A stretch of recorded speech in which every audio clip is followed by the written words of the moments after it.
रहस्यमयी हवेली कृष्णपुर गांव के पास स्थित एक पुरानी जर्जर हवेली वर्षों से वीरान पड़ी थी। लोग कहते थे कि वहां अजीब घटनाएं होती हैं, अजीब सी आवाजें, खड़खड़ाहट और कभी कभी किसी औरत के रोने की धुंधली आवाजें सुनाई देती थी। कई वर्षों से कोई उस हवेली के आसपास नहीं जाता था, क्योंकि जिसने भी वहां कदम रखा वह वापस नहीं आया।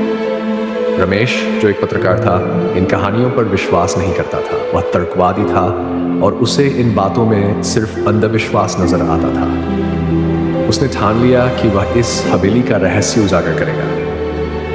वह अपने दोस्त सूरज के साथ उस हवेली में जाने का फैसला करता है। शाम का समय था जब दोनों हवेली के सामने पहुंचे। हवेली पुरानी थी, उसके दरवाजे जर्जर और खिड़कियां टूटी हुई थी। सूरज का मन बदलने लगा। वह रमेश से बोला, मुझे लगता है हमें यहाँ नहीं आना चाहिए, लोग सही कहते हैं। लेकिन रमेश हंस पड़ा, ये सब मनगढ़ंत कहानियां हैं, डरने की कोई बात नहीं, चलो अंदर चलते हैं। दरवाजा खोलते ही एक अजीब सी ठंडी हवा का झोंका दोनों को महसूस हुआ।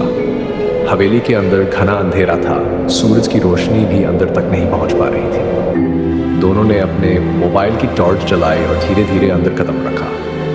हवेली के अंदर सन्नाटा पसरा हुआ था, सिर्फ उनके कदमों की आवाज गूंज रही थी। अचानक एक हल्की खड़खड़ाहट सुनाई दी। सूरज ने घबराकर रमेश से कहा, क्या तुमने सुना? रमेश ने जवाब दिया, यह बस हवा का असर है। लेकिन सूरज को कुछ ठीक नहीं लग रहा था। तभी एक कमरे के कोने से एक परछाई तेजी से गुजरती हुई दिखी। दोनों ठिठक गए। सूरज ने डर के मारे रमेश का हाथ पकड़ लिया। कुछ तो है यहाँ, सूरज ने कांपते हुए कहा।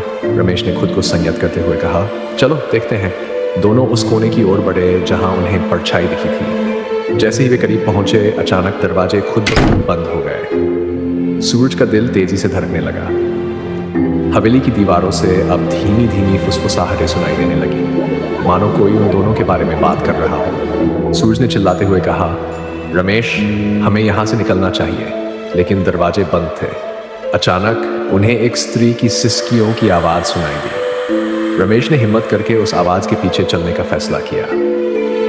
वे एक पुराने से कमरे में पहुंचे जहां दीवारों पर धूल की परत जमी हुई थी। कमरे के बीचों बीच एक पुराना झूला था, खुद ब खुद धीरे धीरे हिल रहा था। सूरज ने कहा, यह जगह शापित है, हमें यहाँ से तुरंत निकलना होगा। तभी झूले पर बैठी हुई एक धुंधली आकृति दिखाई दी। वह औरत थी, सफेद साड़ी में लिपटी हुई। उसका चेहरा धुंधला था, लेकिन उसकी आंखें लाल थीं। वह धीरे धीरे उनकी ओर बढ़ने लगी। सूरज का शरीर डर से कांपने लगा और रमेश के पैर जड़ हो गए। आकृति उनके करीब पहुंचकर बोली, तुम यहाँ क्यों आए हो?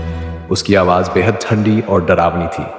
रमेश ने कांपते हुए कहा, हम सिर्फ सच्चाई जानने आए हैं। औरत की आंखें और लाल हो गई। उसने कहा, यह हवेली तुम्हारे लिए नहीं है, यहाँ से चले जाओ, नहीं तो तुम्हारा भी वही हश्र होगा जो पहले वालों का हुआ। इतना कहकर वह आकृति हवा में गायब हो गई। रमेश और सूरज ने तुरंत दौड़ लगाई। किसी तरह दरवाजे खुले और वे बाहर भागे। बाहर आते ही सूरज ने घबराते हुए कहा, अब कभी ऐसी जगह नहीं आऊंगा। रमेश के चेहरे पर भी डर। ऐसे ही रोमांचक वीडियो देखने के लिए हमारे चैनल को सब्सक्राइब करें और पास पे दिए गए बेल आइकन को भी दबाएं, ताकि हमारी हर आने वाली वीडियो का नोटिफिकेशन आपको पहले से ही मिल जाए। तब तक के लिए बाय। सतर्क रहें, सुरक्षित रहें।